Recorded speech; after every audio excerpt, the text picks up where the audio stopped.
मासिक पाळी दरम्यान व्यायाम करावा की नाही हा प्रश्न कधी ना कधी मनात येतोच, नाही का? याबद्दल ना खूप गैरसमज आहेत आणि वेगवेगळे सल्ले दिले जातात. पण मग खरं काय आहे? चला, आज आपण याच विषयावर सविस्तर माहिती घेऊया. तर मग मूळ प्रश्न तोच आहे की मासिक पाळीच्या दिवसांमध्ये व्यायाम करणं हे नक्की योग्य आहे की अयोग्य? हा अनेकांच्या मनात येणारा प्रश्न आहे आणि म्हणूनच याबद्दल योग्य माहिती असणं खूप गरजेचं आहे. चला तर मग या प्रश्नाचं उत्तर शोधायला सुरुवात करूया.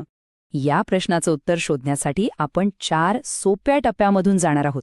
सगळ्यात आधी एका जुन्या गैरसमजाबद्दल बोलू, मग तज्ज्ञ काय म्हणतात ते पाहू, त्यानंतर व्यायामाचे काही जबरदस्त फायदे जाणून घेऊ आणि शेवटी या दिवसात नक्की काय करावं आणि काय टाळावं याबद्दलही बोलू. चला तर मग सुरू करूया पहिल्या भागापासून. मासिक पाळी आणि व्यायाम याबद्दल ना एक असा गैरसमज आहे जो खूप जुना आहे, अगदी पिढ्यानपिढ्या चालत आलेला.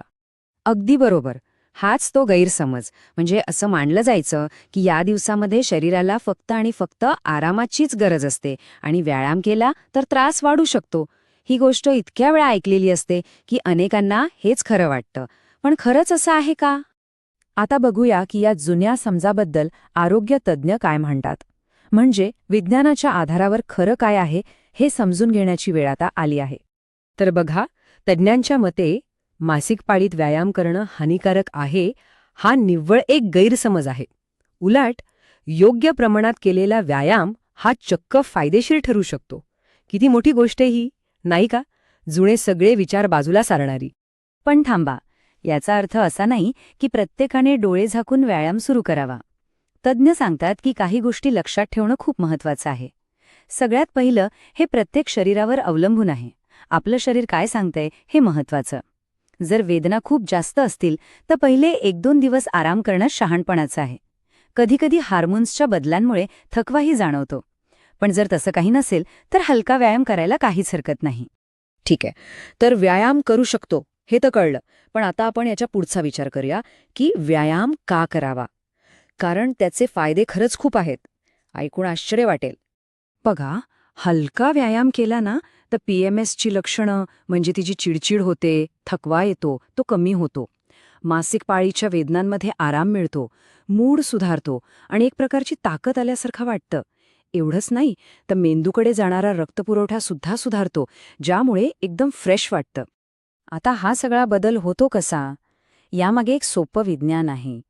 जेव्हा आपण व्यायाम करतो तेव्हा आपल्या शरीरात एंडोर्फिन नावाचे हॅपी हॉर्मोन्स तयार होतात. यांना शरीराचा नैसर्गिक पेन किलर असेही म्हणतात. यामुळेच वेदना कमी होतात आणि आपल्याला छान वाटतं.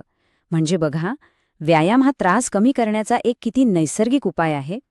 ओके, तर व्यायाम फायदेशीर आहे हे तर आता पक्कं झालं.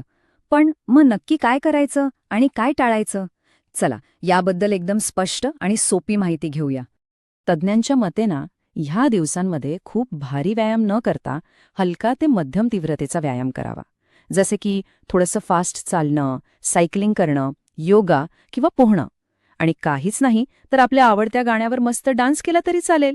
हे सगळे व्यायाम शरीरावर जास्त ताण नाही देत. आणि किती वेळ करायचा? तर साधारणपणे 30 मिनिटं बस. खूप जास्त वेळ करण्याची अजिबात गरज नाही. फक्त अर्धा तास हलका व्यायाम सुद्धा दिवसभर छान वाटण्यासाठी पुरेसा आहे. आता काय करायचं नाही हे समजून घेणंही तेवढंच गरजेचं आहे. पोटावर खूप ताण देणारे व्यायाम जसे की क्रंचेस किंवा सिटअप्स हे शक्यतो टाळावेत. त्याचबरोबर ज्या व्यायामांमध्ये पाय पोटाच्या पातळीपेक्षा खूप वर उचलले जातात तेही या दिवसांमध्ये न केलेलेच बरे, कारण त्याने अस्वस्थ वाटू शकतं. आणि या सगळ्या माहितीच्या पलीकडे जाऊन एक सगळ्यात महत्त्वाची गोष्ट, ती म्हणजे आपल्या शरीराचं ऐका. कोणताही नियम किंवा सल्ला आपल्या शरीराच्या आवाजापेक्षा मोठा नाही. जर शरीराला वाटत असेल की आराम हवाय तर आराम करा. जर वाटत असेल की थोडी हालचाल करावी तर ती करा. शेवटी आपलं शरीरच आपल्याला सांगत असतं की त्याच्यासाठी काय योग्य आहे. मग खरा प्रश्न हा नाही की नियम काय सांगतात. खरा प्रश्न हा आहे की आपण आपल्या शरीराचं किती ऐकतो, नाही